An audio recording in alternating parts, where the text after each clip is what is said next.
Muhawe ikaze nanone abakunzi ba channel yacu ya RM Dorcas, mwarakoze kuduhitamo.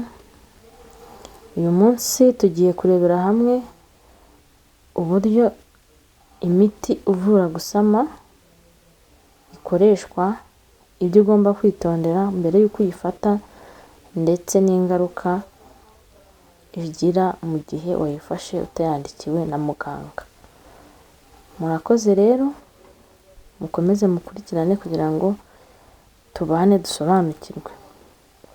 Ubundi imiti ishobora gutuma usama izwi akenshi uwo tuzi cyane ni Colomide, usanga abantu benshi cyangwa se amakupure menshi ariyo ukoresha. Ni imiti ituma igi cyangwa se igi ribasha gukura rikasohoka rikava muri ovari cyangwa se mu mirerananga rikaba ryajya muri nyababyeyi aho rihurira n'intanga ngabo. Rero iyo miti muri make ikora nk'iyifasha ovulation cyangwa se ituma igi rikura rikabasha gukura hahandi nyine ribasha guhura n'iby'umugabo rikaba byakora umwana muri nyababyeyi. Rero ikintu cya mbere ugomba kwitondera cyangwa kwitaho mbere y'uko ufata iyi miti ni ukubanza kumenya ese ko nabyara cyangwa maze igihe runaka naratinze gusama, narabuze urubyaro rutaraza, nakoresha iki cyangwa se ni iki kibazo mfite. Urugero, ushobora kuba ufite nka trompe zazibye, ushobora kuba ufite ibibyimba muri nyababyeyi, ushobora kuba nta nyababyeyi ufite, ushobora kuba ufite ikibazo cy'imisemburo, cyangwa se n'umugabo afite ibindi bibazo, urugero asohora amasohoro gusa atarimo intangangabo. Ibyo byose hamwe n'ibindi ni ibishobora gutuma kupure itinda gusama.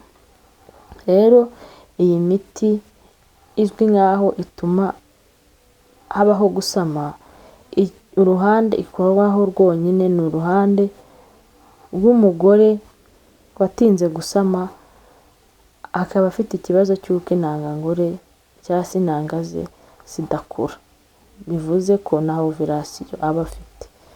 Uyu nguyu niwe ugirwa inama yo gukoresha iyi miti, ariko nanone akayikoresha yayandikiwe na muganga.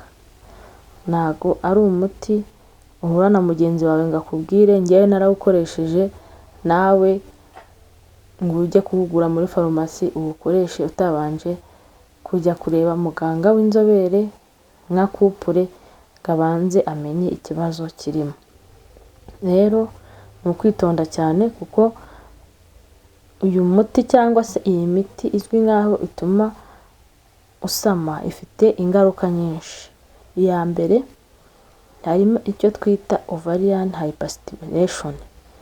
Ovarian hyperstimulation ni ukuvuga ngo wa muti wanyweye, urugero niba ufashe Colomide ukayifata uko babikubwiye, uragenda ugatuma za ntangangore zikura ari nyinshi, bigatuma wa murerananga cyangwa se ya ovari ikora cyane, igatuma zikura ari nyinshi, hanyuma ikaba yabyimba, igatangira kuzamo amazi ashobora no kuva muri iyo mirerananga akajya mu yandi ma organe abarizwa hariya mu gice cyo hasi, ugasanga uvanyemo na za site cyangwa se kubyimba izindi organe.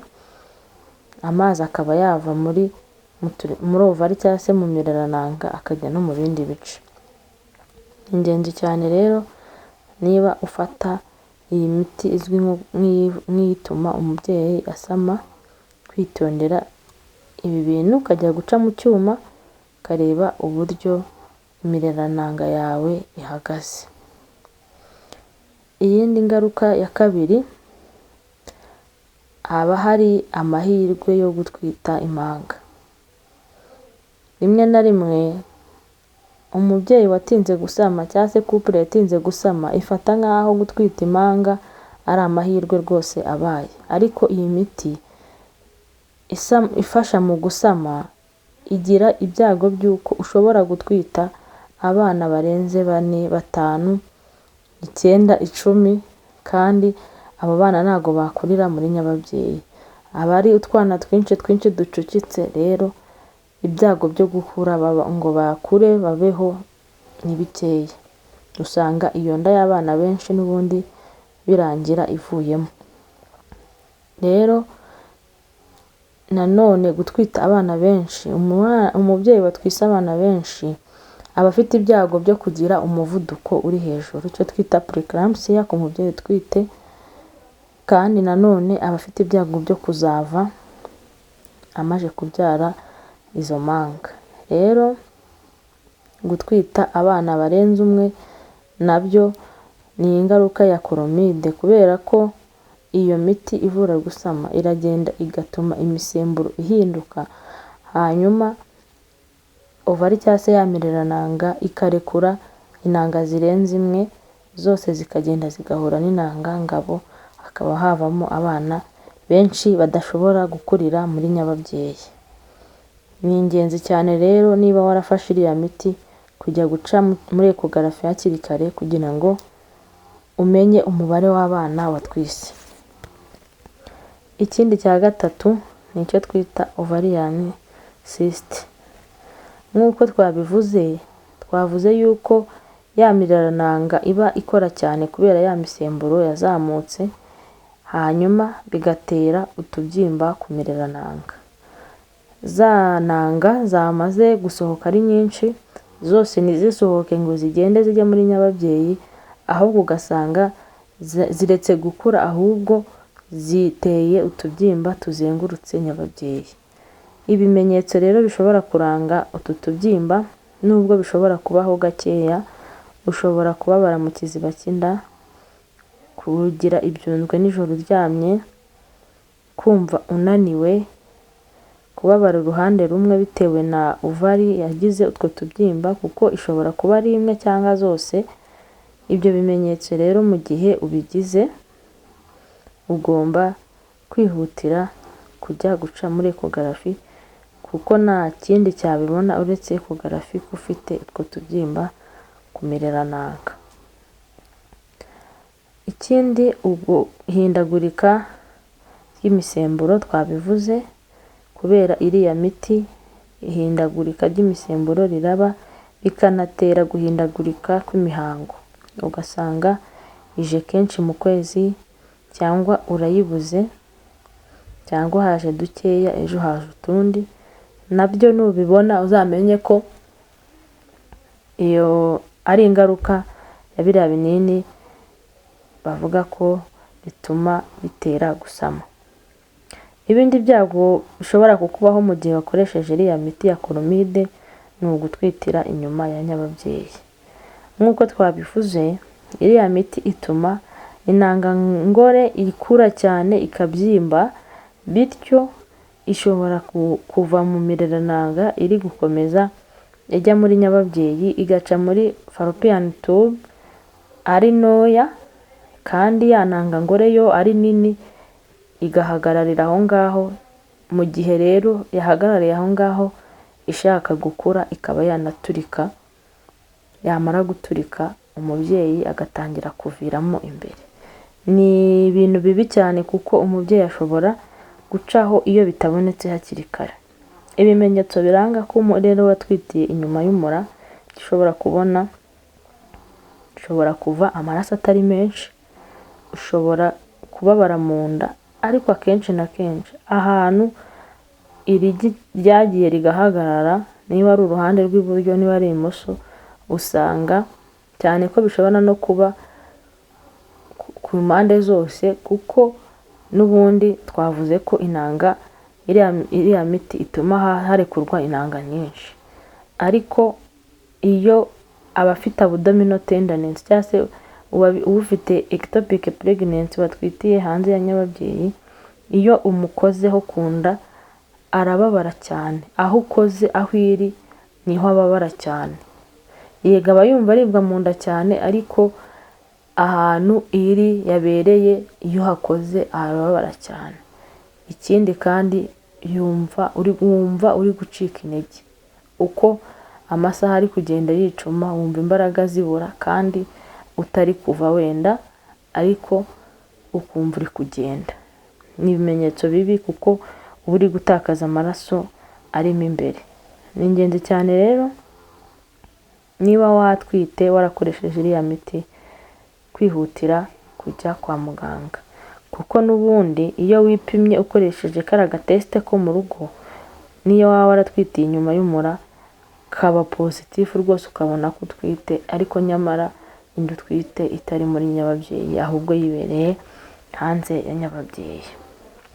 Iyi ni ingaruka ikomeye, ni uguhindagurika mu mitekerereze n'uko wiyumva ko umubyeyi wakoresheje iriya miti ituma habaho gusama. Icya mbere ni uko umubyeyi atangira kwiheba iyo abonye atari gusama, kandi nyamara ugasanga hari igihe wayikoresheje atari nacyo kibazo ufite.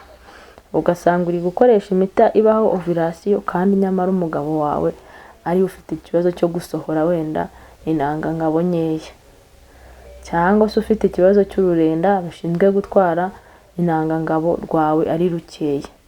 Wowe uranywa ya miti ovulasiyo ikorwe intangangore ize, ariko intangangabo mu gihe iri kuzamuka kubera nta rurenda ibure ikiyigeza kuri ya ntangangore. Rero ni ingenzi cyane ahangaha kubanza kujya kureba abaganga b'inzobere kugira ngo bamenye igituma waratinze gusama, aho kugira ngo utangire kwivura utazi icyabiteye. Iyindi ngaruka harimo kuribwa umutwe no kumva ufite stress cyangwa se unaniwe bikabije. Umubyeyi wakoresheje iriya miti yumva aribwa umutwe.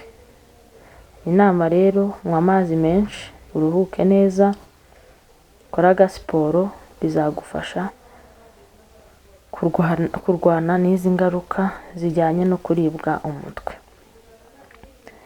Icyo twakuramo rero cyangwa se icyo twatahana ni uko mu gihe watinze gusama wigendera ku byo bavuye mugenzi wawe ngo wumve ko nawe iyo miti ari izagufasha, ngo barayimaye rwose none narasamye. Oya, ntabwo ibibazo bituma utinda gusama ntabwo ari bimwe ku bantu bose.